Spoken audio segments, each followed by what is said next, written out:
Ladies and gentlemen, I want you to understand that in today's show, we will be taking off the fedora because we're going to do the mad scientist thing today.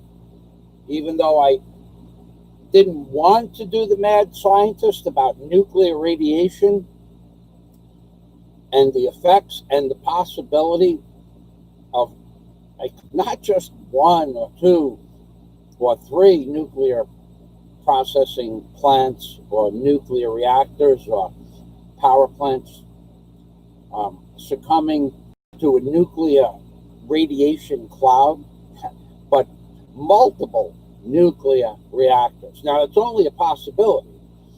So before I start, let me tell you that I've done quite a bit of research. Hello, Honeyco. Welcome to the machine. We haven't seen you in a long time. Thanks for stopping by. So we'll put the fedora on because first we're going to run a couple of legitimate scams and talk about a legitimate scammer. So what we got going here today is, of course, I have notes. And one of the first things I want to clear up, thank you, Dean. Thank you for stopping by. One of the first things I want to clear up is that a few months back, we'll call him a little YouTuber. Let's call him a little YouTuber. Claimed that he was going to report me to the authorities. Now, that's not provable that he reported me, but he did say it, and I do have it on videotape. So he was going to report me to the NBI, the FBI. I think it was the CIA and the NSA, and it wouldn't be something that he doesn't do on a regular basis. But those were the claims. So, and in addition to that claim, that little blogger was going to report me because I held up two, not one nut, but two galvanized steel nuts. And I basically explained in the most basic terminology how to make a nuclear gun bomb. Okay, so in theory, what I depicted in my video was something that I derived from watching probably 200 or so videos on nuclear power plants, nuclear bombs, the first bomb. It's just something that's become really interesting to me because I believe that's how they're going to end. I seriously believe, forget about the virus. This one nuclear catastrophe in the wrong place with the wind going in the wrong direction, and you'd have multiple nuclear power plant meltdowns, which I'm going to talk about Fukushima, in case you people didn't know that well, I'll get to that in a minute. So supposedly I was reported. So what I would say to this very, very small-minded person is I would refer to him to this video right here. Let's see, what is the name of this video? First, I got to get it up on the screen. And then I'm going to show you something that's really, really interesting. So I have it in my notes. Let's just get it from my notes because I have the name and the link for it.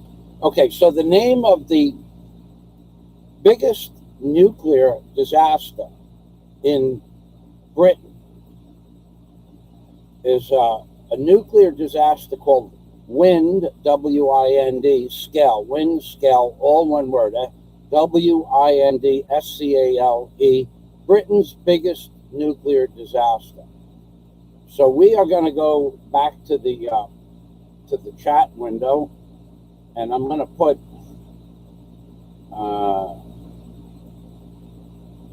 the link for this in there. So digressing back for momentarily to me being reported, and that this little YouTuber believed I was going to somehow create a nuclear bomb.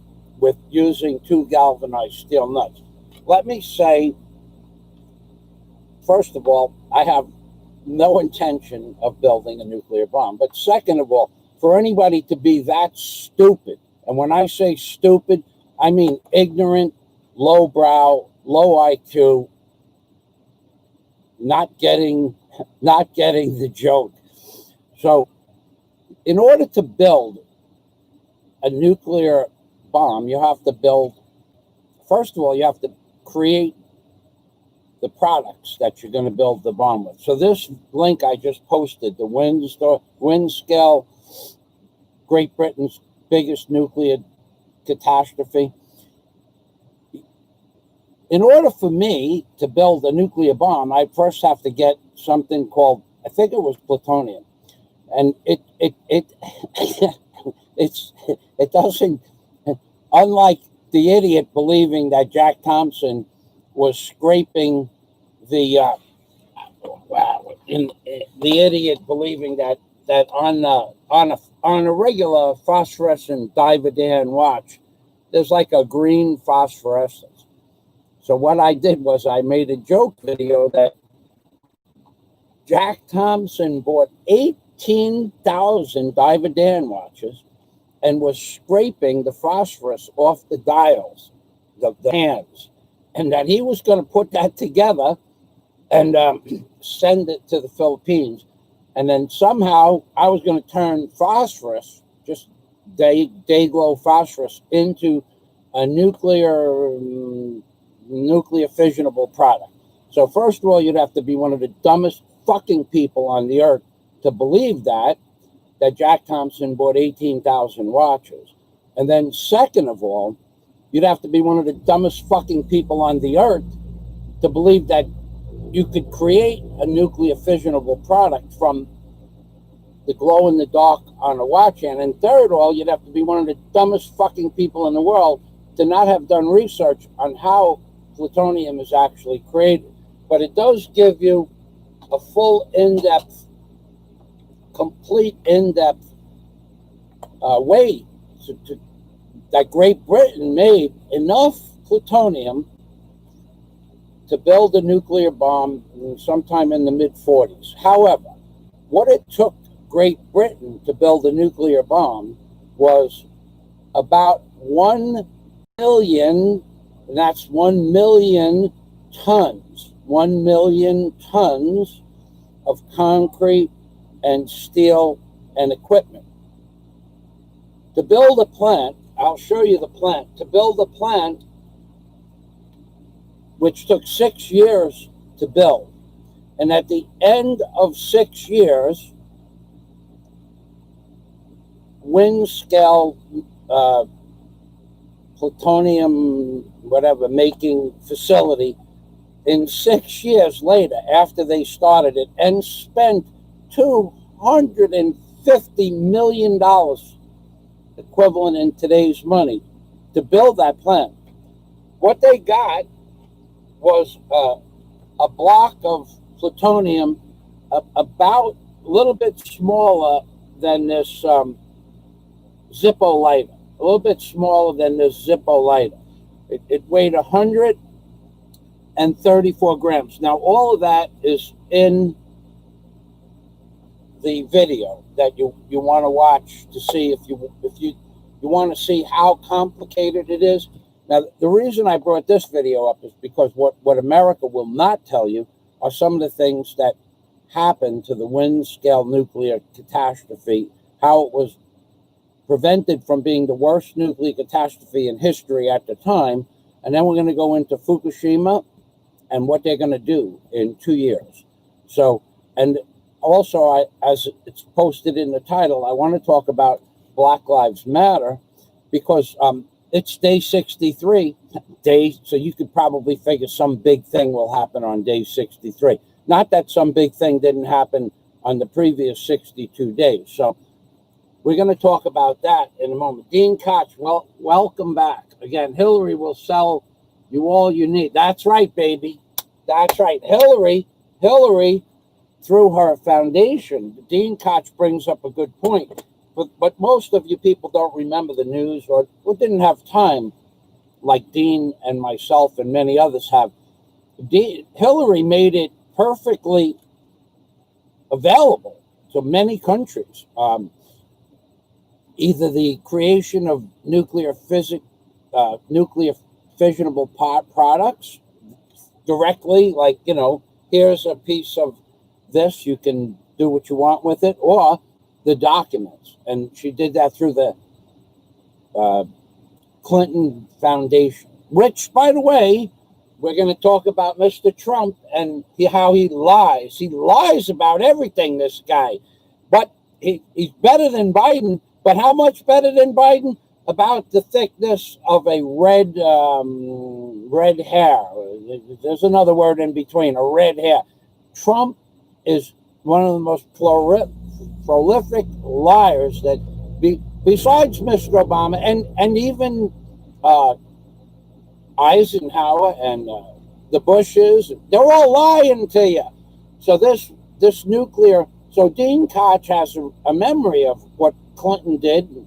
Nobody else does, and now they're dumbing people down to the point where nobody understands what the hell is going on anymore anywhere in the world, because these people are intentionally making you stupid with the masks, the 6 feet of separation. They're getting you ready for the beast number 666. Stand 6 feet away, 6 steps down on the escalator. It was 3. Now it's 6. 6 feet apart on wherever you walk. 6 feet apart on lines. It was 3. Now it's 6. Do you not understand what 6? How they're using 6? They're injecting it into your brain via your mental inaptitudes. You people are as dumb as rocks to believe that any of this horse shit is true. Let's see who we have here. Pinoy Ahoy, welcome to the machine. Pinoy Ahoy does videos on shout outs. If you want your channel shout out, go to Pinoy Ahoy's channel, show him your channel name and link, and he'll give you a shout out. Thanks for stopping by, Pinoy Ahoy. So they are dumbing people down. Every day, I thought some of the people that worked for me in America, and I had lots of people work for me in America, I thought that they had a lack of education or lack of political understanding. It's nothing compared to what the Filipino people do not have access to, education or news. They have no access to this product, and now it's worse. And now, by making these people wear masks, I'm going to tell you what happened. I'm sure that Dean Koch's comment could be shown without even reading it. Thank you, Dean. It's worse. It's way worse. These Filipino people have no possible avenue to learn anything anymore in regards to the news, in regards to theories that conflict with the so-called geniuses that are running America. They have no political tentacles. And the reason is most Filipinos are out of work. Now, in order to get a load for the phone where they could go online, even if that did happen, these people don't go online to read the news. They go online to chat on Facebook, and they go online to play games. So I know that for a fact. I've watched these people, the children get out of school, because mostly it's children in the internet shops. They get out of school by 100, 200, 500, and they crowd the internet shop. They run to the internet shop like it was free ice cream, and they put their money, whatever money their family gave them that they have left over for the day, and they immediately go play a game or go to Facebook. So they're not even interested in the news. But the adults are not going to spend money on a load. And this system they have here with the telephones, the Globe, you put a 50 peso load, which is an hour's wages, more than an hour's wages for a Filipino in the phone, and in 48 hours it disappears, whether you use it or not. Put 350 pesos in for a week, and in a week it disappears. Now, whether you use it or not, they are basically raping Globe, Smart, and TNC. They are basically raping the Philippines people for their money, because what does it cost Globe to keep a load in their computer for a year? And in addition, I've mentioned this every time, if you let your phone go for 2 months and you don't put a 10 peso minimum load in it, they remove your number. So it's gone and you can't get it back. Maybe a few years from now, someone else will have the number. Maybe you could buy their chip, but your number is effectively gone with no recourse. It's not like, well, all right, the number was shut off. I'll call up Globe or Smart and say, can I have my number back? That's not how it works. There is nobody to call and you can't get your number back. It's just gone. So you have adults that really believe everything that they read or hear. They hear it. They hear about the lockdown in the United States. They believe it's necessary. They don't think it's necessary. They know it's necessary. If President Trump says it, it's freaking necessary, without any recourse of thought. They just believe whatever Trump says, whatever Fauci says, whatever the CDC, whatever the WHO says. They don't question it at all. These people have been programmed from the United States subterfuge coming out of the news, the papers, ABC, NBC, CNN. They are completely awry when it comes to truth. But we got other things that we got to talk about. So we're going to talk about my trip. We see wordsmithing. We're going to talk about my trip. We're going to talk about my trip to the Philippines Immigration Office yesterday. So let me get those papers out. And I'm going to tell you about the fines and penalties and how much it costs to get your Philippines Internal Revenue paperwork complete. For me, it was a little bit more, a lot more. But I, as always, had a workaround. So I'll tell you how that works out in a minute. I'm going to also tell you about Filipinos and their incomplete knowledge of what time itself is, that their absolute absurd definition of time.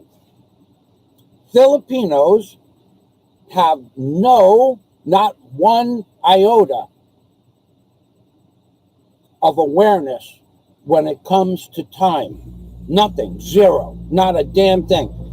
The only thing that supersedes Filipinos' inability to judge time, make a guess as to how much time something would take. The only thing that supersedes a Filipino's inability to judge time, in my opinion, is their inability to give directions, which all culminates on me, Michael Fazio, spending not one, not two, but 3 entire days in Tagbilaran in order to sign up for my Philippines Internal Revenue paperwork. So let me get the paperwork itself, which I have in my backpack here. Where is it? Okay, so I'm going to get the paperwork out. I'm going to show you what the paperwork was. I'm going to give you the costs for the paperwork. I'm going to also tell you that if you didn't register for your Philippines tax, Internal Revenue, and you continue to earn money on the internet through blogging, specifically for blogging, you will be caught. You will be caught, and you will pay massive fines.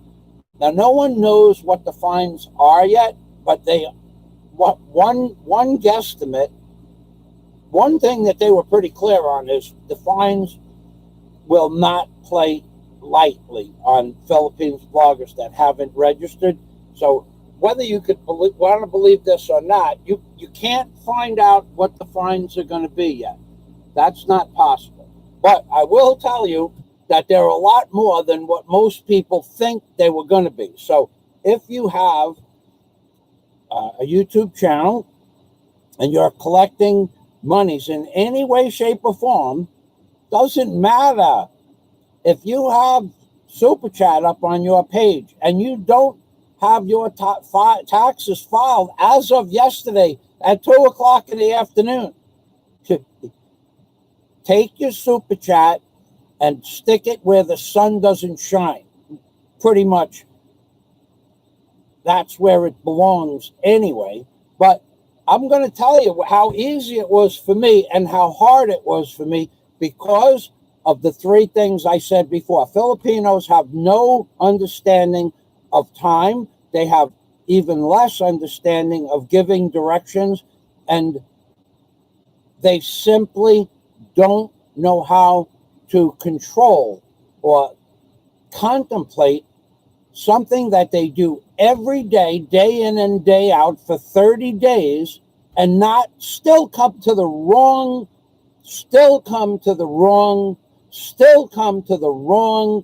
directions or guesstimates on time.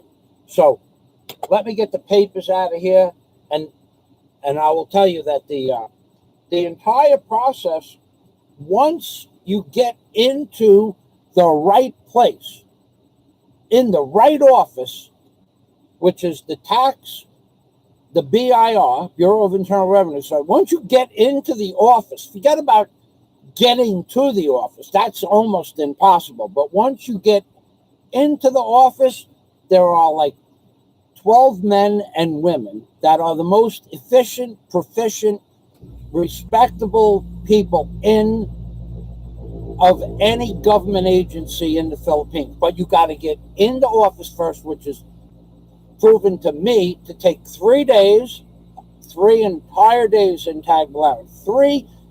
3 days I left the house at anywhere from 5:45 a.m. to 9 a.m. and then spent the entire day in the city and never got to see a Bureau of Internal Revenue Service person, not because of me, not my fault, but because I was misled on time guesstimates. I got directions that were wrong, and I got people that fluffed me off to another department in another county or province, even though they projected where I should be, where I need to do, who I need to go see. Absolutely, they are absolutely positive you need to go to the municipality in your area and you will get your tax forms filled out. And then they lie.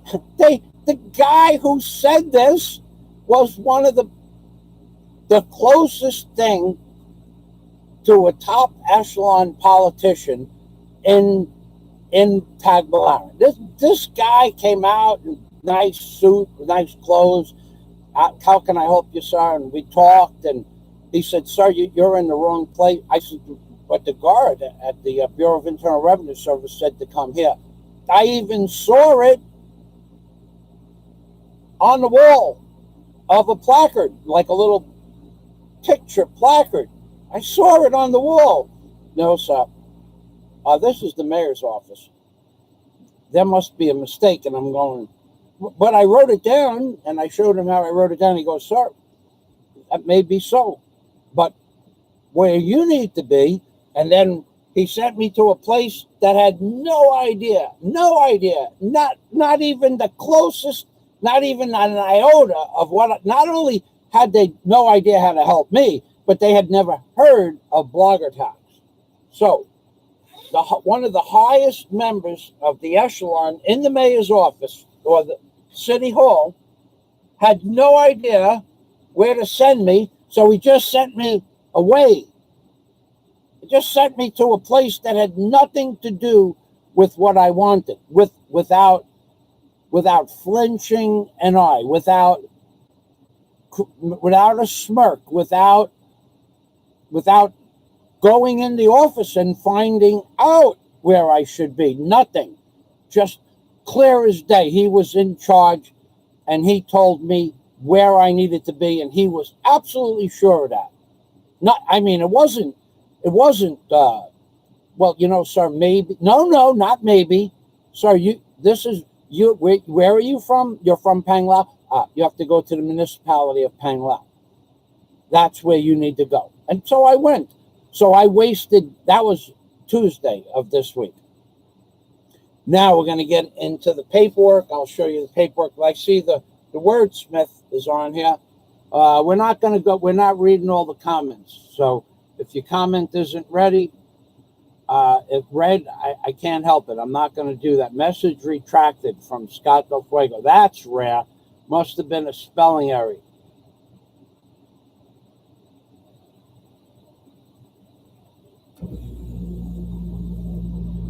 Vincent Michaels, welcome to the machine. Jack Thompson is here. Where is Jack? Jack Thompson, buddy. I didn't even try to call you today or yesterday. I wanted to get to the tax office on time. So I will give you the itinerary. I can't show you all of these papers because a lot of information is on here. But I will show you.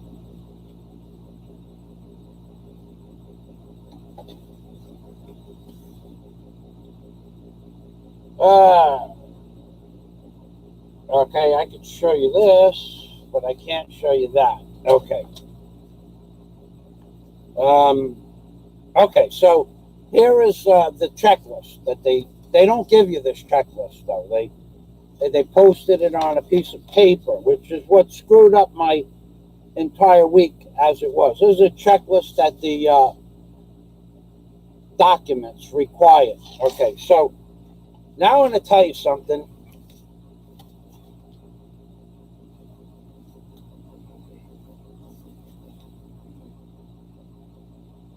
Okay, this I can show you this much. That's the 1921 form, which is a form, that's the last form you will receive before you give them 30 pesos. No, that is the last form you receive, period. No. That is the last form you receive. The 1921 is the last form that you will receive until they process your paperwork, at which point you're going to get this form here. Now I got to hold my finger over this number. You're going to get this form here. You're going to get a certificate of registration, and the number is 22303. So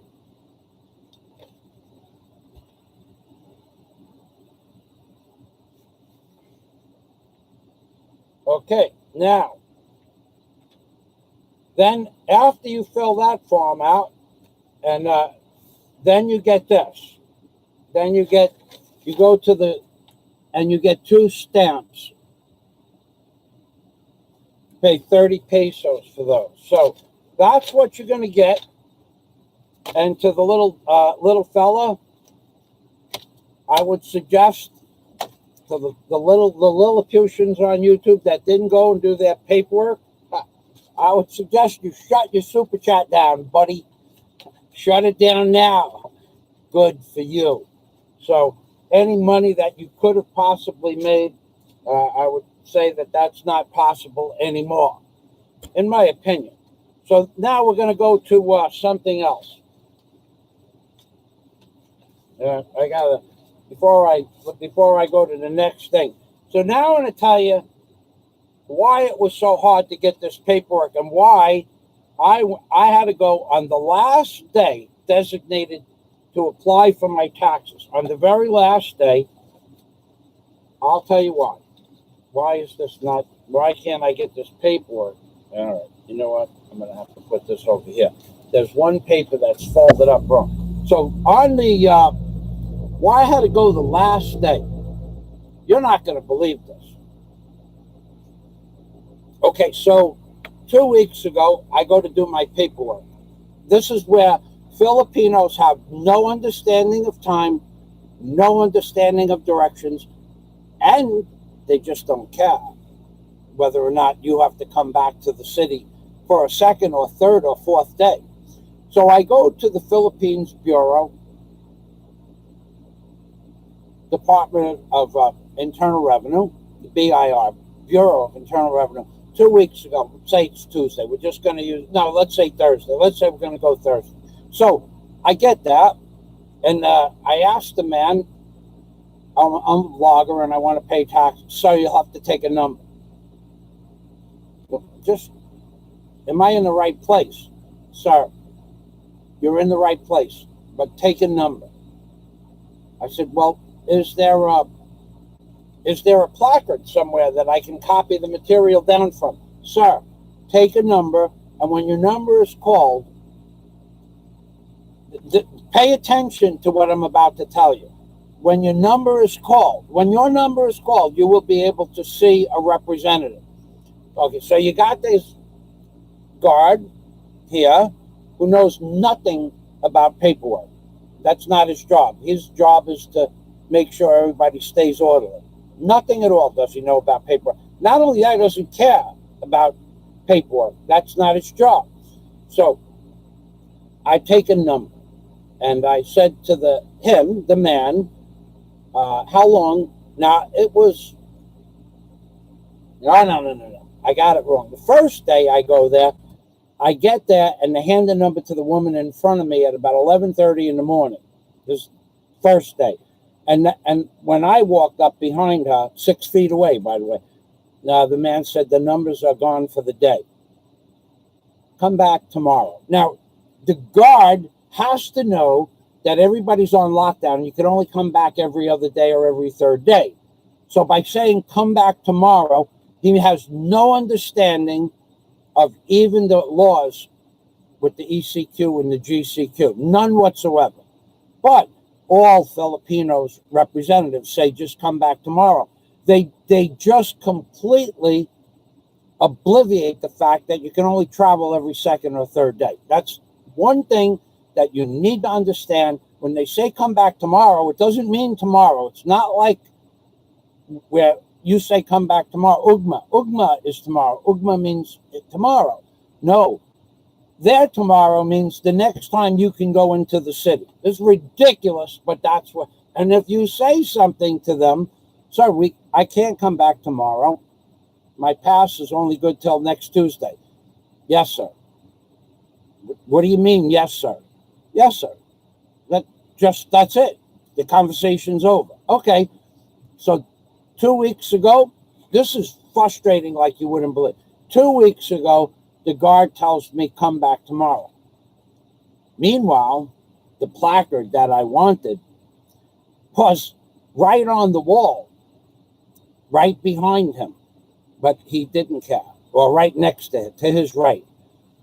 And the other guy that was taking the numbers knew what I wanted. All they had to do was direct me to the placard, and then I would know that I was in the right place and that I could fill the paperwork out here. Okay. So with that, I said to the man,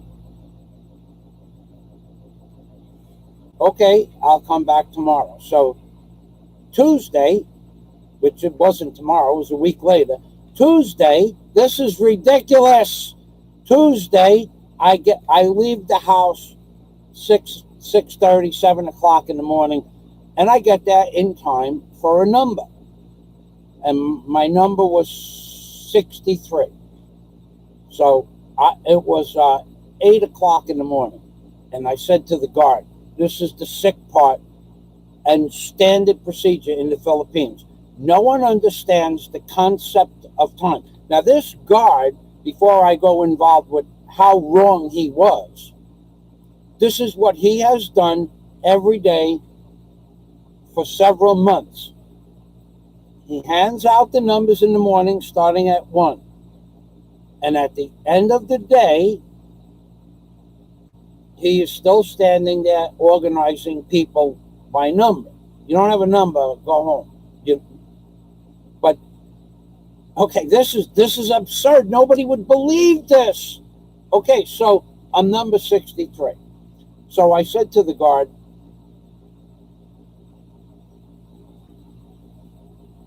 approximately how long will it be? Sir, 45 minutes to an hour. And I'm going, no, I've been in the BIR before. I spent an hour and a half in the BIR doing my 1901 tax certificate 12 months ago, which I am registered and have been registered contiguously for the last couple of years.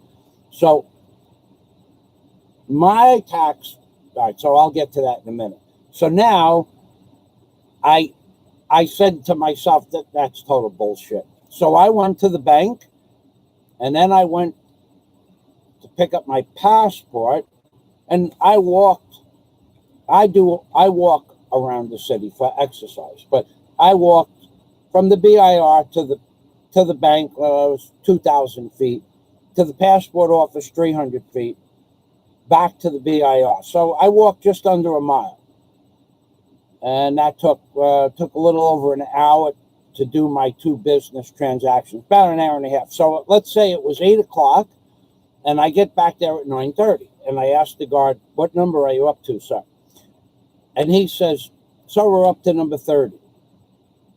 So his estimate of 45 minutes to an hour was already double, and they were only less than halfway up to my number.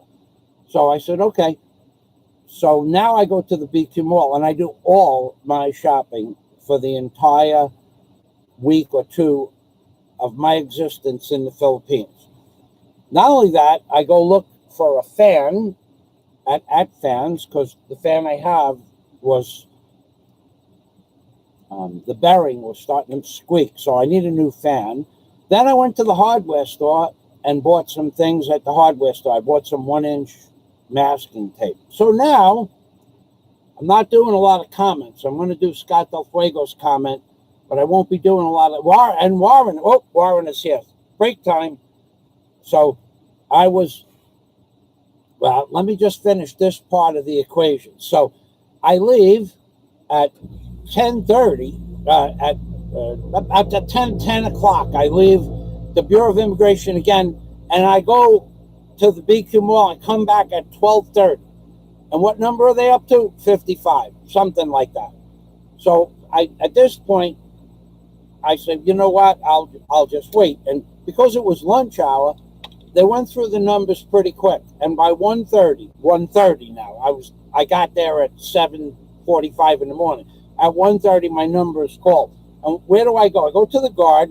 The guard lets me to the other side of this thing they got that sprays poison on you.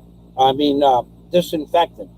And I have it in one of my videos. Probably only going to load that to Patreon.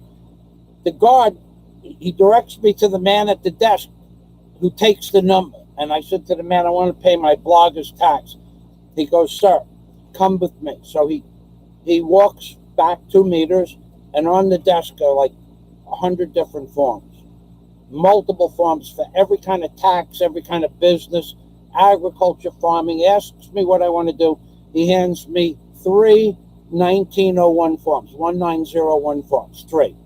So, and then he tells me I need a copy of my passport.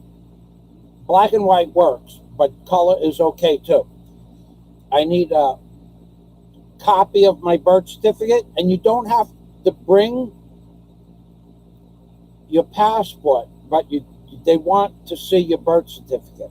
Okay, so, and they don't want it to be a copy of your birth certificate. They want an original of your original birth certificate. They want your original birth certificate, and then they want a copy of the birth certificate. The passport they can look up because it's on record, especially mine, because I keep my NBI clearance and I keep my tax number up to date. So I said I have an original copy, and I have also my NBI clearance, and I also have a copy of the passport in my folder. I didn't have the passport, but I got one. So he goes, okay, sir, when you fill those papers out. Wait, now, here's the guy that's handing out the forms. He goes, sir, when you get those items, you go to the mayor's office in Tagbilaran. That's the one in City Hall, right next to the ICM Mall. So I said, okay. So I went there, but you know what? I was tired, and I still had to shop for vegetables. And the 1901 forms are long forms like this, and there's about 100 plus items on each side of the form. So I said, you know what? I'll get vegetables today. I'll fill the forms out when I go home, and because there's no way I'm going to fill out 300 questions at 2:30 in the afternoon and still get into the mayor's office and get my paperwork done. So I watched my time schedule, and I get my gulai, my vegetables, and I go home and fill out the papers. So now I come back Tuesday, which is 3 days ago. 3 days ago, I get online. This is good. You're going to like this. This is what they did to me. When I told you they have no understanding of time, no understanding of directions, and they don't care if you go to the wrong place, I think they don't care because they know one way or another you're going to be spending money on transportation and foods to be in the city. I think that's their goal, to make you run from one place to another with no thought whatsoever for your time or money. That's what I believe is happening. That's my opinion. So now, Tuesday is where we're stopping now. I'm going to read the comments from Warren and Scott. Tuesday, I get online at 8 o'clock in the morning. Remember that.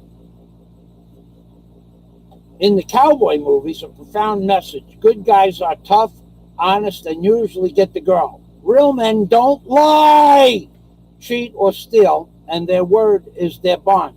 When a bad guy cheats, steals, insults a man, or hurts a lady, kid, or a dog, there is a price to be paid. And at the end of the six-shooter in a dusty street or with a knockout punch in a crowded salon, there's a new sheriff, and he's wearing a white hat and takes no back talk. If you're a tough guy, get in the street and draw that long leg, partner, because this is Fazio Country. Boot Hill awaits. Yeah, baby, if that's not wordsmithing. So when we see wordsmithing like that, we always give it a double. So because now it's been read once, and Vincent Michaels, I think I said hello to you before, and then we're going back to Tuesday because you are going to love what these people did to me Tuesday and how much time I wasted, how much money I wasted, and how much angst I wasted on some bullshit, 3 different bullshit lies that I got from people in charge in the Philippines. Now, Scott Del Fuego says, in the cowboy movies is a profound message, period. Good guys are tough, honest, and usually get the girl. Real men don't lie. I would add, real men don't lie as to whether or not they lie, and then lie that they didn't lie about lying. I would add to that. Real men don't lie. cheat, or steal, and their word is their bond, period. When a bad guy cheats, steals, insults a man, hurts a lady, kid, or dog, there is always a price to be paid. Scott's talking about Western movies, of course, the good guy versus the bad guy. So we'll go back. When a bad guy cheats, steals, insults a man, or hurts a lady, kid, or dog, there is a price to be paid at the end of a six-shooter in a dusty street or with a knockout punch in a crowded saloon. Next paragraph. There's a new sheriff, and he's wearing a white hat and takes no back talk. If you're a tough guy, get in the street and draw that hog leg, partner, because this is Fazio country. Boot Hill awaits. So Scott is trying to say that if you're a fucking worthless piece of shit liar in the Old West, in the movies, that there would always be a good guy with a white hat like Roy Rogers or the Lone Ranger. I think that's what Scott is trying to say. So I remember those movies. That's the way it was when we grew up. So Scott is trying to just project the truth about what was once the American way. Truth, justice, and the American way. Remember Superman?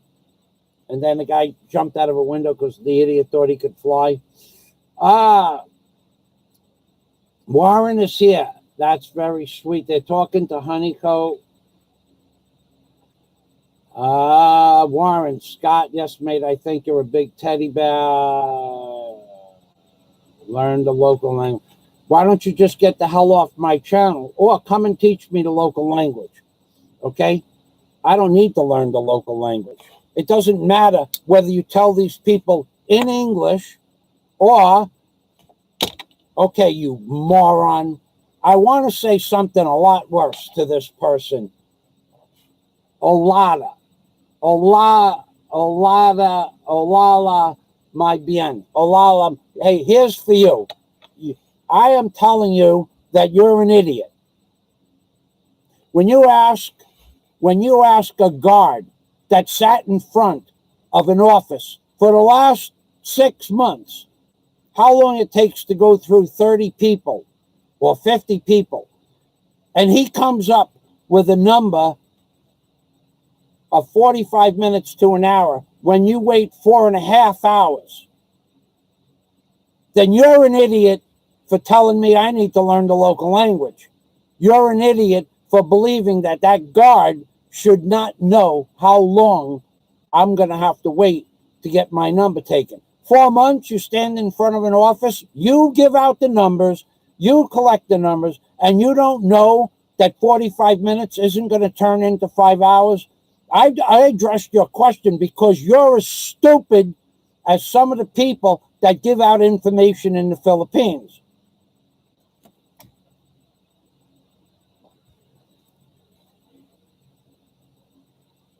Okay, we're going back to Tuesday. Tuesday, in case this idiot, Olaha my bien, in case this idiot doesn't think that I was exaggerating, that's nothing compared to Tuesday. That is nothing compared to what happened on Tuesday. So now Tuesday I go to the Bureau of Immigration. I get there at 7:30 in the morning. I'm there waiting, sitting in my chair. They gave me a number.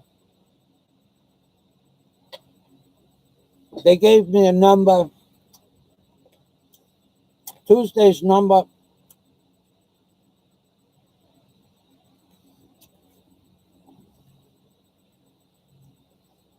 Yesterday was 63.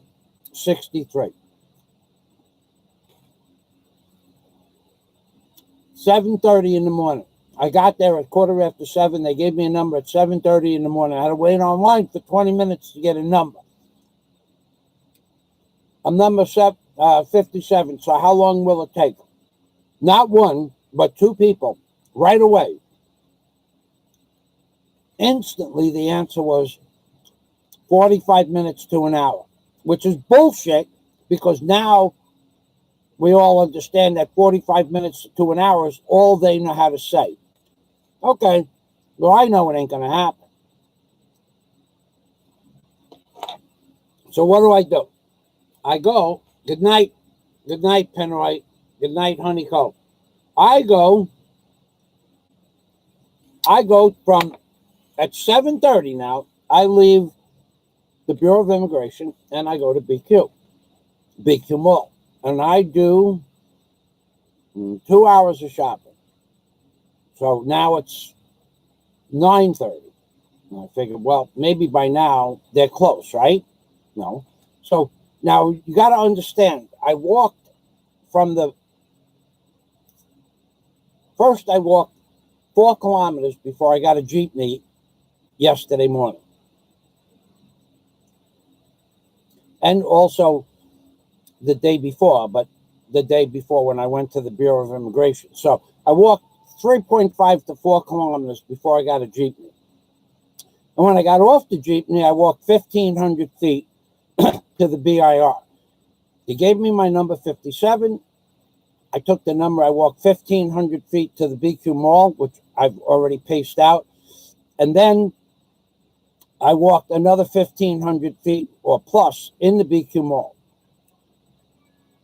Then I will tell you one more thing.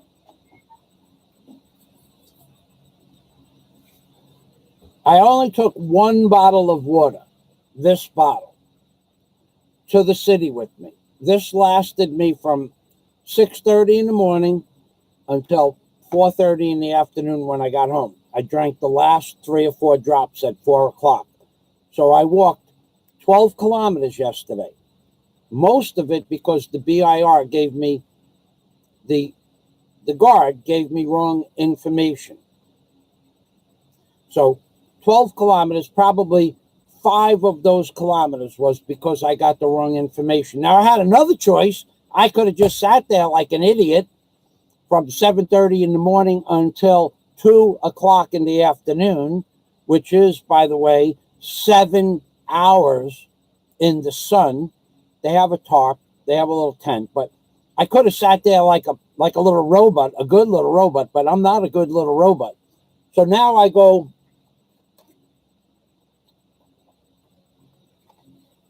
to the BQ Mall. I get 2 more bottles of water like this, distilled water. I get a couple of kilos of cabbage. I bought those rice, bags of rice here. By the way, a 10-kilo bag of rice last week was 500 pesos. This week, a 10-kilo bag is 508 pesos. So it went up 10%. It went up about 1.5%, but it went up 5% from the time I bought it before that. So why do I need another bag of rice? Well, 2 reasons. Number one, I gave some of it away, not much, about half of a bag to a friend of mine, and then I kept the rest. And then I had rice several times this week, so I figured another bag was due. Okay, so I leave the BIR at 7:30 in the morning. I go to the BQ Mall. I waited about 10 minutes for it to open. Opens at 8. Got in. I did the 2 bottles of water, 2 bags of rice, a peanut butter, some bread, miscellaneous stuff. I went through about 4,200 pesos in foods and other products that I wanted in staples. Then I go upstairs and I look. I had to buy some stuff in a cloth store, and then I came back down and went back to the BIR at 10:30 in the morning. And I asked the guard, "What number are you up to?" 30. They were up to 29, and as I asked him, he called out the number 30. So from 7:30 to 10:30, 3 hours, they did 30 numbers. Doesn't he know the average time for the why? So I said to him, how long do you think it would be to get up to number 57? And the answer, 45 minutes to an hour, sir. I just walked away. As I'm walking away,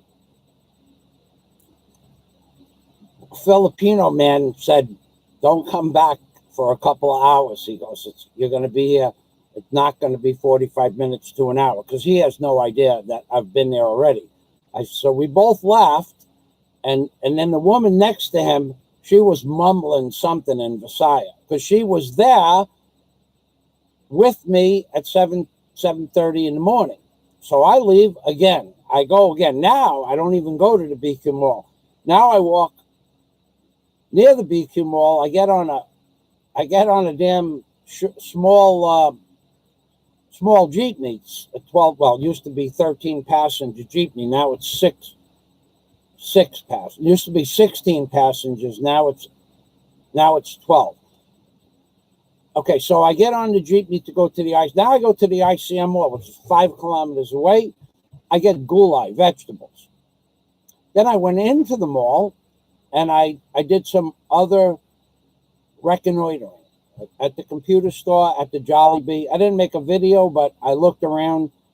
All I would be doing was a redundant video on the empty stores in the ICM Mall, and I don't want to make that my mark of a Philippines blogger. Just suffice it to say that at 11:15 in the morning, again on a Thursday, all stores in ICM were empty, and half the cash registers are always closed typically, but of the half that was open, there were only about 7 people online that typically service 49 cash registers on a busy day. There were 7 people online with no one behind them. I didn't need anything from that store, so all I really wanted was fresh vegetables from the market. Now it's 11:30, and I said, I could go back to the BIR. Now I have my vegetables and stuff, and then what I'll do is I'll do my paperwork for the week. I brought my book with me to do with my notes, and I also make notes about Warren's cyber crimes. I made some notes in this live stream that I'm going to talk about.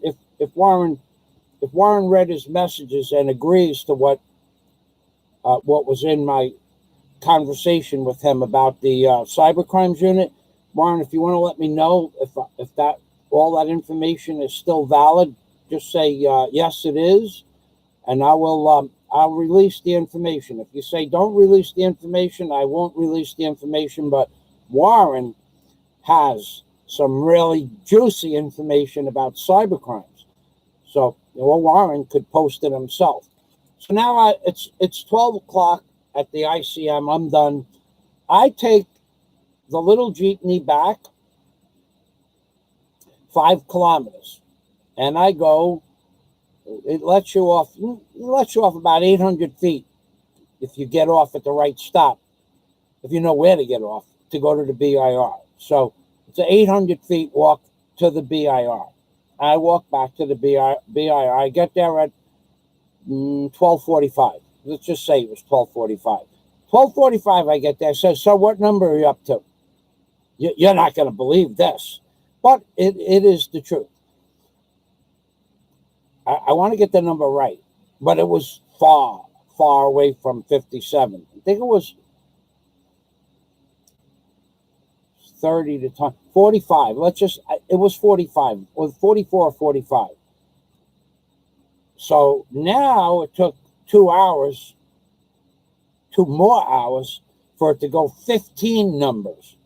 Meanwhile, the guy told me 45 minutes to an hour, and I was still 37 numbers away.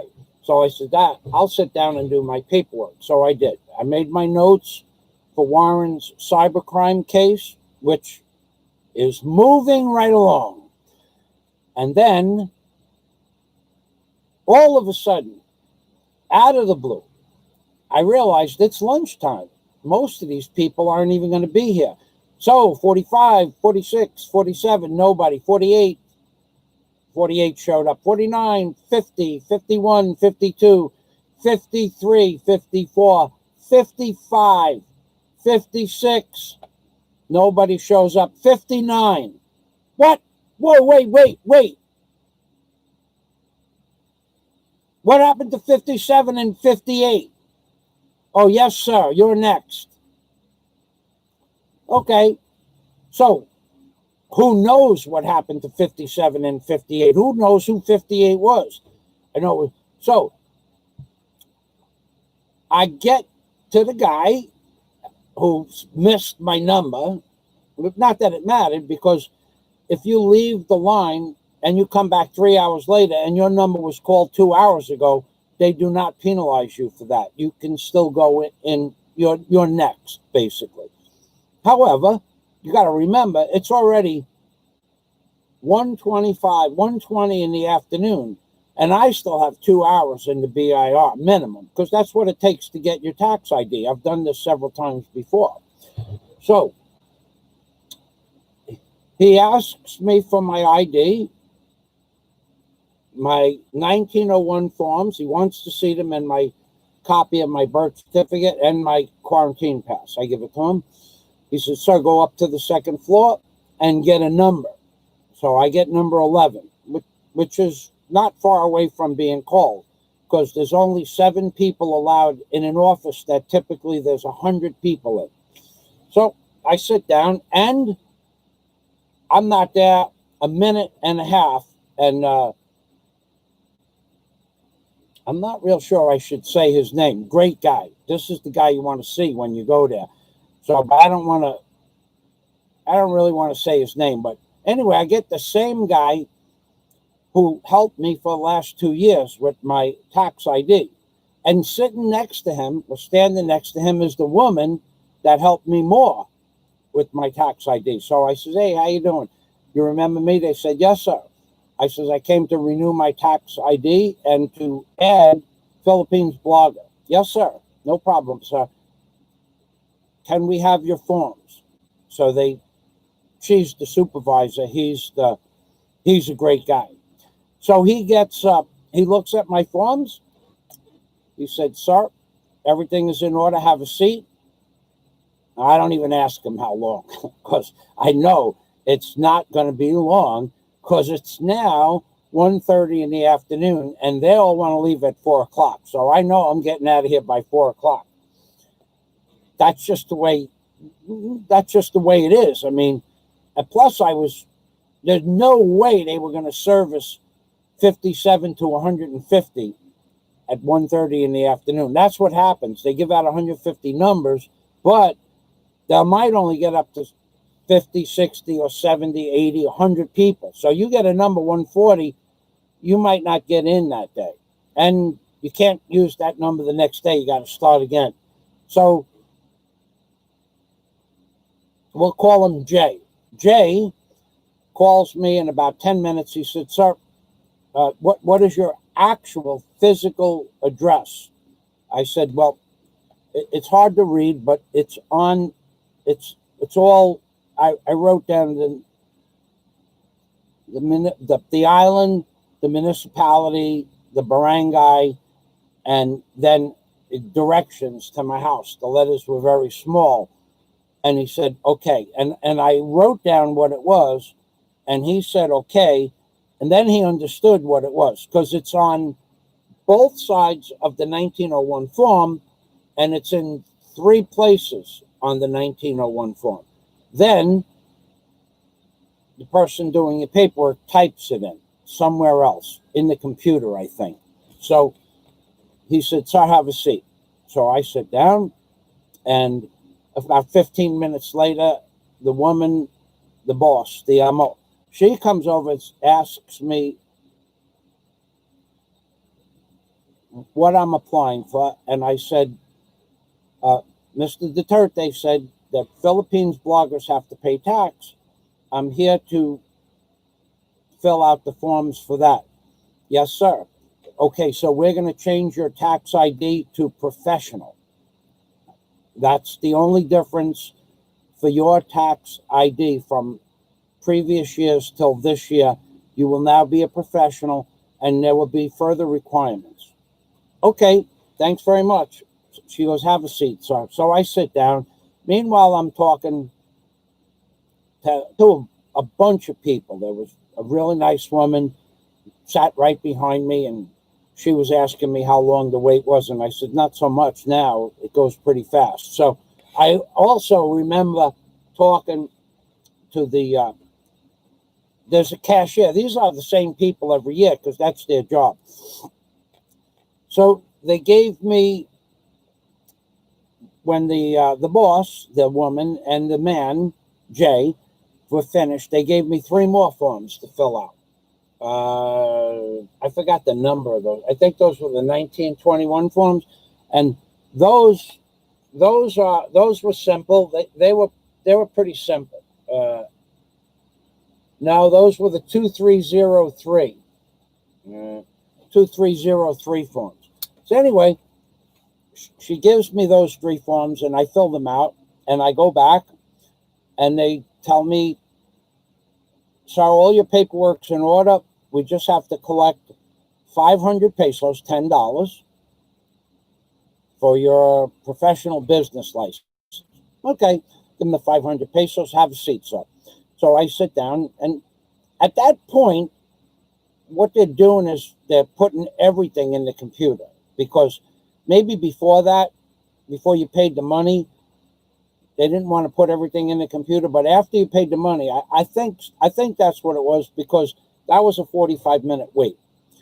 So after 45 minutes, everybody in the whole area where I was, we were just talking about different things. One of the things we're talking about is my next topic matter. Stopping and saying hello to strangers in the Philippines. Although it could be fun and it could be interesting, and we did laugh, I made the mistake of giving a stranger my telephone number, 2 strangers, and the father. So I met 2 construction workers and their dad doing a job 300 feet from the Bureau of Internal Revenue. And it's probably not a good idea to give out your phone number. Not that they no harm in any way, but just the amount of messages I've received regarding borrowing money is just uncalled for, and I don't believe a word of it. But so we're all talking, and as I was in the Bureau of Internal Revenue Service, after I paid my bill, the phone rang. No, I didn't hear it, but I got a text after that, and the text was, "Hello, sir. I and my brother, or my brother and I, you just met us an hour ago working on a construction site." But it wasn't just a construction site, it was their father's construction site. They left that part out. And why I'm calling you, sir, is I left a message in your Facebook. We both need money so that our families can buy food. I'm going, wait a second here. The father has one of the biggest and white trucks I've ever seen, probably 8 or 10 million peso truck. They're doing a commercial job in front of a brand new, expensive commercial building, and the father is the contractor for the whole building. I'm talking hundreds of millions of pesos. That's what they said. And now they're calling me up to borrow money. Anyway, so when I got that message, I gave it to a lady immediately behind me, and then she gave it to somebody else, and they both laughed, and they said, disregard that. So I did. I'm not gonna. They wanted, and they also mentioned how many pesos they were looking. They were looking for about 1 month's salary each as an advance loan. I only met them. I made a video of them that will only go up on my Patreon account. The video lasted 5 minutes and 55 seconds. It's nothing but fun and laughter. And then an hour later, they're looking for 20,000 pesos for a loan. I gotta tell. Anyway, so now I'm back in the BIR office. My paperwork is in the computer. My 500 pesos is paid for the paperwork. One more thing. So you'll need to buy what they call stamps. Let's see. I'll show those to you. Stamps are, it's only on one sheet of paper. These little stamps here, like this. These are, it's like a postage stamp. And on the postage stamp itself is 15 pesos each stamp. And that certifies you for professional. But we're not done yet. We have more fees, more monies, and more time, and you got to go back one more time. All right, so we're not done yet. So I buy the stamps, and I said, is there anything else that maybe I'll just pay for everything now instead of, going back and forth to window 8? No, sir, that's it. Except you'll need one more thing. Jay will explain it to you. So I buy the stamps, I bring the stamps, Jay puts the stamps on the paper, and I'm thinking we're done. I says, okay, so how do I pay the taxes now? Yes, sir, you will get receipts.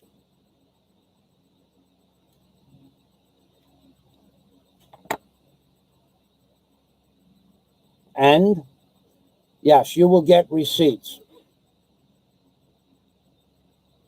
Receipts for what? Receipts for your money each month. And I said, well, YouTube doesn't work like that. Yes, sir, but you will get receipts. All right, where do I get the receipts? Sir,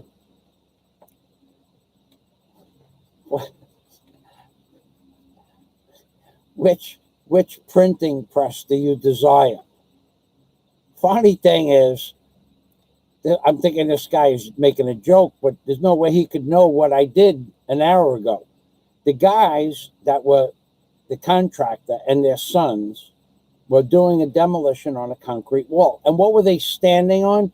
A 7-foot tall printing press from 100 years ago. It would be the kind of thing I would want to put in front of my hotel if the room was available. It is just an amazing piece of equipment. It's been vandalized a little bit. It's been in the street for 5 years. It still hasn't rusted. And it would be something of a museum piece. And I'm going, and it is a printing press. The rollers on the printing press are about that big. The gears are that big, and they're worm-driven or chain-driven worm drive gears. What an amazing piece of equipment. My Patreon members will see this.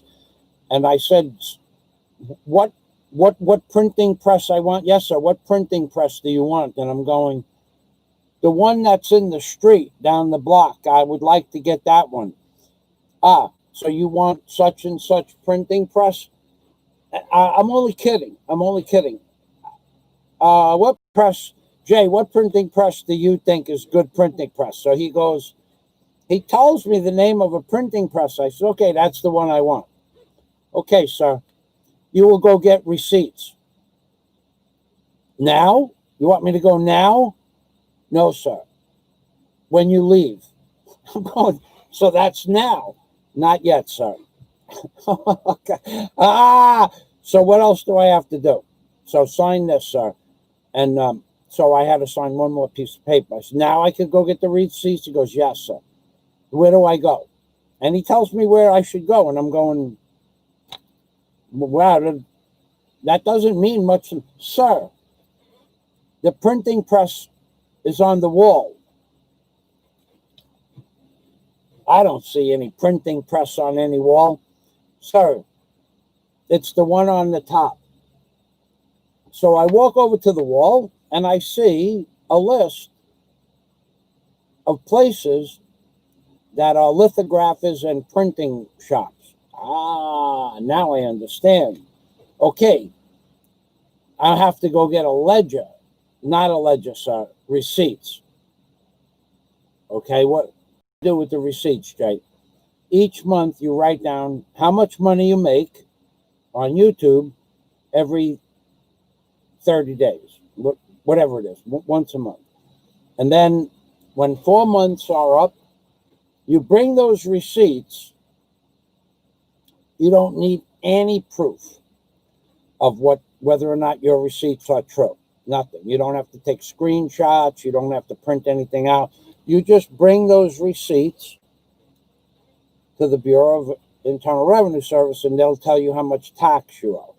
So I said, it's okay that I bring screenshots of my earnings. Yes, sir. That's okay, but no need. Okay, but I'll bring it anyway. So I said to him, so where is this place? The place at the top of the list happens to be next door. So I said, well, it's getting late. It's 3:30 now. Well, really close to 3:30. Maybe 3:10, 10 minutes after 3. But so I said, okay, but I don't want to do this. No, sir, I don't have to do this today. I said, so how long do I have? Only 30 days, sir. I said, and then what? Then bring the receipt book back here, and we will stamp the receipts. So I have to still go back to the BIR one more time and wait online if there is a line, which there's going to be a line because there's always a line there. 3 years running, there's a line. I mean, without lines, I think you would feel not at home in the Philippines. Anyway, I go back one more time. Wait, get this. One more time to the printing place. Oh, yeah. The reason I had to go back, stay there for a little bit longer, was the BR has to send notification. That's what it was. It was 3:30. Notification to the lithographer that Michael Fazio is going to come in and buy receipts there. And then the lithographer has to send in confirmation that they know that I'm coming. Otherwise, you can't buy the receipts. So the confirmation came back. It's 3:30 now. And I said, how long? Less than 30 days. What happens after 30 days? Just so that I know. After 30 days, your paperwork is discarded because it's not complete. Oh, they have rules here. So I said, well, I'll come back on Tuesday. You think I could do everything in one day? Yes, sir. But get a number in the morning early. So that was it. So it took 3 entire, right. On Tuesday that I was here, I forgot this part. Nobody reminded me that I was on Tuesday. On Tuesday, once I got my number and told the man I had my forms, he sent me to the mayor's office. And the mayor's office didn't know where to go. But that man, I think I did. He was absolutely sure I had to go to my municipality. And my municipality had no idea what to do. So they sent me to the mayor's office in my municipality. And everybody was just standing around doing whatever they do. But nobody knew where I should be. So they sent me to the business license bureau in the municipality. But they didn't know anything about it either. So they sent me to the treasurer's office in the municipality, and they didn't know anything either. So all that took 2 hours. So I left at 7 o'clock in the morning, and I got home at 4 o'clock in the afternoon, not once, but twice. And once I got home at 2 o'clock. So 3 days, 30 hours of traveling, phone calls, and miscellaneous bullshit. Reading websites and stuff like that. 3 days and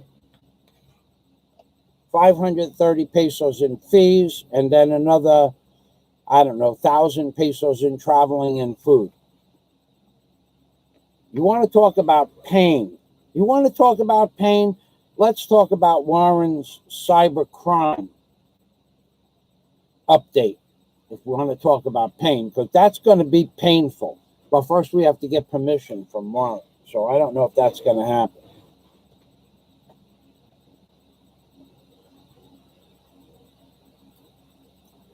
Get this spicy Italian foot-long guy off the channel, please. That's one of the troll's best friends. Thank you. Don't come to my channel, dude. I don't give a shit who you are. I don't want to know who you are, and I don't want to see you on my channel. You've said some really egregious shit against Warren and I, and you're gone.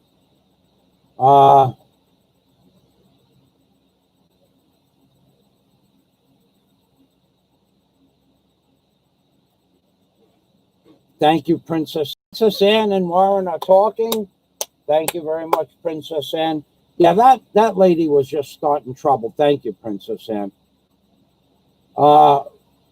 Princess Anne, Warren is going to make Princess Anne kangaroo leg. You can make of that what you want. But Warren has promised Princess Anne kangaroo leg or porterhouse steak with the blue vein. What the hell is the name of it? Chateaubriand. I think Chateaubriand has still the blue vein next to the bone in it. So, yeah, that's what there has been promises made between Princess Anne and Warren. Warren is going to make Princess Anne a very, very special dinner. Yeah, baby. So let's go to my next topic. As soon as I get more water. I want to tell you something. I've been doing a lot of research.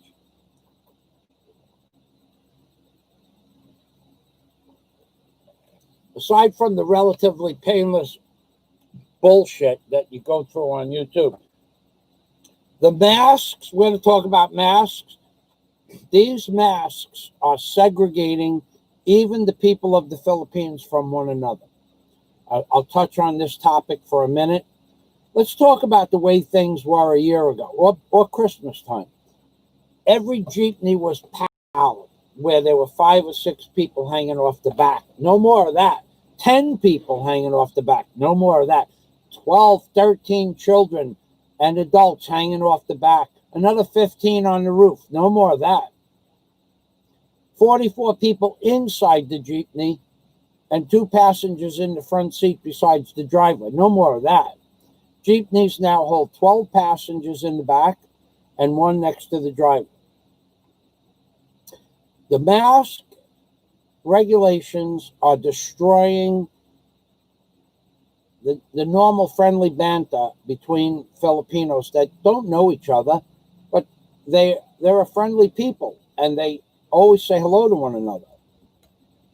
The mask is destroying that.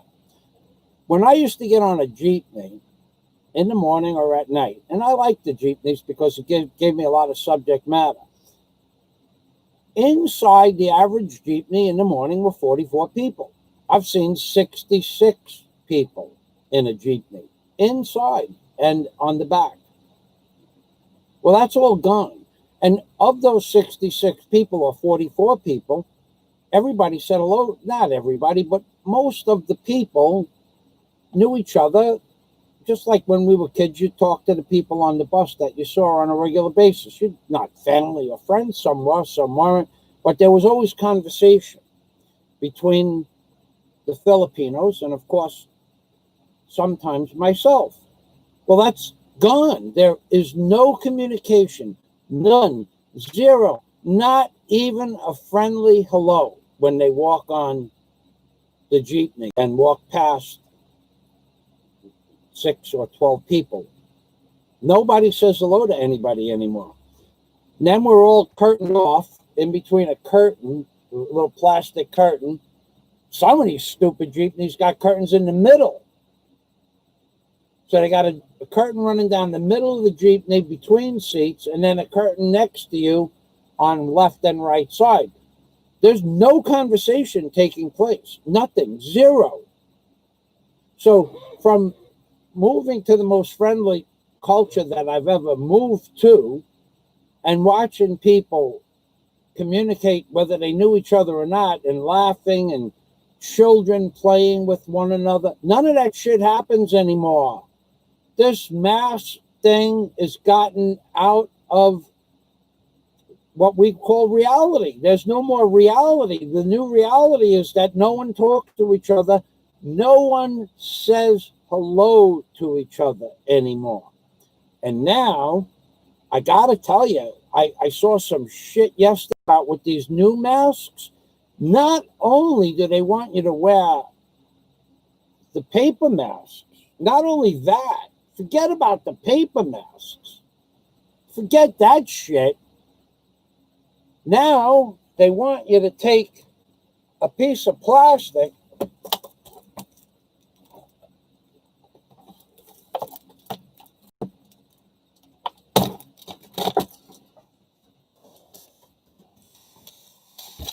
that doesn't look much different than this bottle here.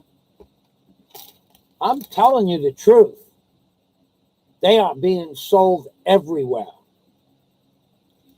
There are people all over the streets of Tagbilaran with a little, just sitting on the street, sitting on the corner of the street, and they got this little piece of plastic round, like the dentists wear, and it has a strap, eyeglasses inside it, like this. The eyeglasses are attached to the plastic, and then you could also have a strap. Half the people in the stores, food stores, all stores, are wearing now not only a mask, but this piece of plastic with built-in glasses. So if you have glasses, this piece of brown plastic that goes from right above your head to below your chin. If you have glasses, it attaches to your glasses. Here's the fucking problem with this. Now you have a culture of people that normally speak in low breath or low tone. That's a fact. So now they're mumbling, in my opinion, they're mumbling through a paper mask, and now they have to mumble through a piece of plastic. And now they're mumbling to another person with a mask and a piece of plastic over themselves. How they even get anything done is beyond me. All day long, everywhere I go, everybody is saying, I can't hear you. Well, please repeat that. Everywhere. Everywhere. You tell the girl what you want at the counter, and they say, excuse, sir, because they can't hear me through my mask. They tell you something, and you can't hear them through their paper mask, their plastic barrier, and now, to make matters worse, all counters have a piece of plexiglass or a heavy layer of plastic between.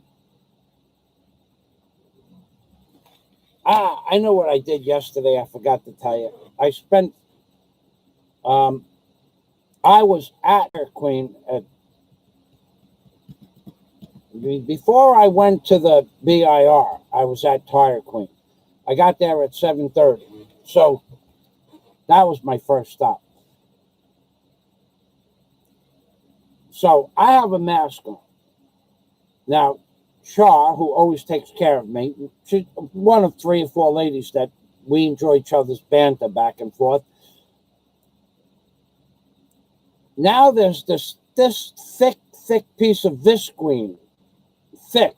I mean, like thick. You know, when you push it with your finger, it doesn't move so much.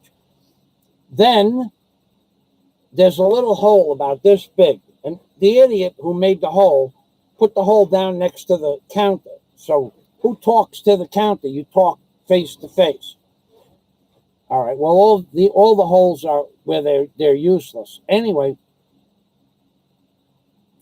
and she has on a paper mask and a plastic mask and asks me, blah, blah, blah, blah. So I said, I can't hear you. Blah, blah, blah, blah. I still can't hear you. And she says it again. No, didn't hear that. So, did she raise her voice? Yeah, a little bit, but not enough.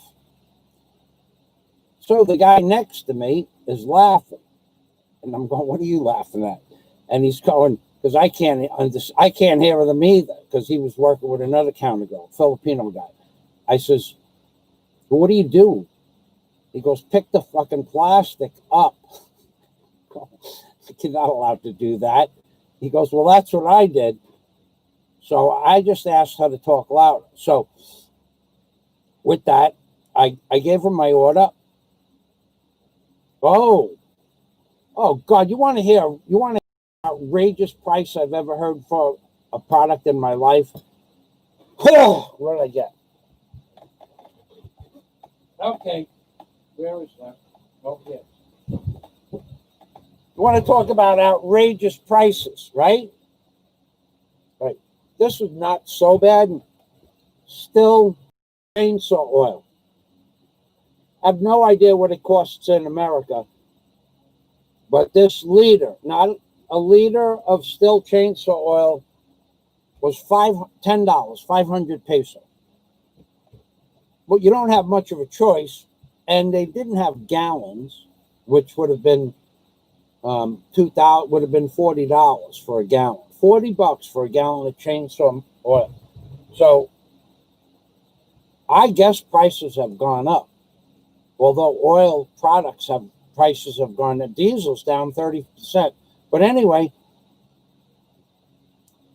so this I got, and I got a couple of pails of 40 weight oil and hydraulic fluid. And then I said to her, "This is my fault." Okay, this is my fault.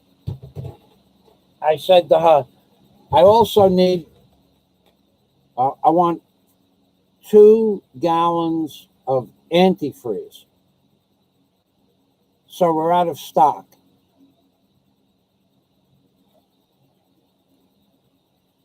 How could you be out of stock for antifreeze? No stock, sir.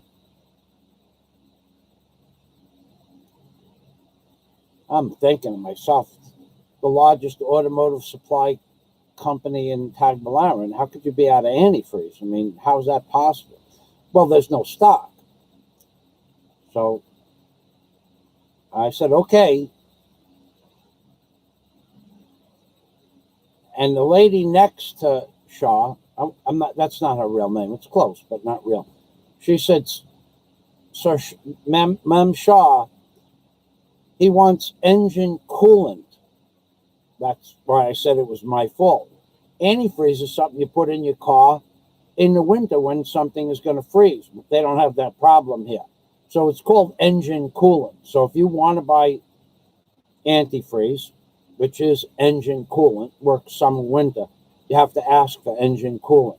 So I said, yes, that's right. Here, it would be engine coolant. May I have 2 gallons of engine coolant? So she looks in the book, and I read the whole book while she was gone to get something else. But not the whole book, but I read what I needed. So we only have engine coolant in quarts, in liters. So what do we pay in America for a gallon of Prestone antifreeze? $8. Last time I bought some there, I don't know. I don't think it should change much. It's just water and some chemicals. Maybe $10. That'd be 500 pesos for a gallon. Okay, so she says it's 250 pesos per liter. So I do the math. That's 1,000 pesos a gallon, or $20 a gallon. I said, no, I don't want that. I still have a couple of gallons. I only wanted it for stock. So I said, are you sure it's not 250 pesos for a gallon? No, sir, per liter. So antifreeze or engine coolant has gone from what I remember, $8 a gallon, $10 a gallon, to $20 a gallon in the Philippines. But you got to remember, the Filipinos don't make a lot of money. So if they make 500 pesos a day, and you charge them $2,020 or 1,000 pesos for a liter, a gallon of engine fluid, they have to work for 4 days and give up their entire salary for 4 days to buy 1 gallon. And they make a lot less than that. If they save 10 pesos a day, 10 days of work would be 50 pesos. A month's work would be 100 pesos, right? They'd have to work for a year, saving 5 pesos a day to buy a gallon of antifreeze. What the fuck is going on in the Philippines with the disproportionate prices? I don't know. Anyway, let's move on to Dunkin' Donuts. Dunkin' Donuts is now charging the equivalent of $120 for a 16-ounce iced tea. You want to fucking laugh? $120 or 3 hours wages. So if you equate 3 hours wages in America, just say it's $40 an hour. In the Philippines, average wage is less than it was 6 months ago, 40 pesos an hour. So now they have 120 peso iced tea with black pearl drops. That doesn't even fucking sound appetizing. And what it is, it's some kind of bullshit little, like, they look like, they don't look like pearls, that's for sure. Although some are colored that look like pearls, but these were black pearls. Fuck, whatever that is. So 120 pesos for a 16-ounce iced tea is 3 hours wages. In America, 3 hours wages is $120. In the Philippines, it's still 3 hours wages. But if you ever saw what a Philippines iced tea looks like, it looks just like that shit they sell in Burger King in America or Jollibee's. When you ask for a soda with ice, or with, you have to ask for no ice, they fill the cup up with ice, then they put the product in the cup. So what are we getting in that 16-ounce iced tea with black pearl drops? You might be getting 3/4 of a cup of iced tea, some fake milk, and these black pearls, which they're big. They're really big. You gotta, I wouldn't never, ever, ever, ever eat another one of that piece of shit black pearls or any. It's some kind of soupy shit that comes as some kind of soup ice cream they got here, and it's some kind of soupy shit that they put on. It's like a sprinkle, but it's big. It's like that, and you could eat them with a spoon, or they give you a big straw. It looks like a 1/2-inch thick straw. So anyway, so you're really paying 120 pesos for a half a container of ice, some iced tea with some fake ass milk and sugar, and these black pearls, which is kind of like a gumdrop with a coating on it, a round gumdrop with but has no taste at all. It reminds me, I will never, I've had it. Everybody, oh, you gotta have, they make the best, whatever that soupy shit is that they put on ice cream. I would never eat it. I don't like it. It's tasteless. It's got like some kind of rubber coating, petrochemical type coating on it. When you eat it, you could taste something, but you're not sure. They got Filipinos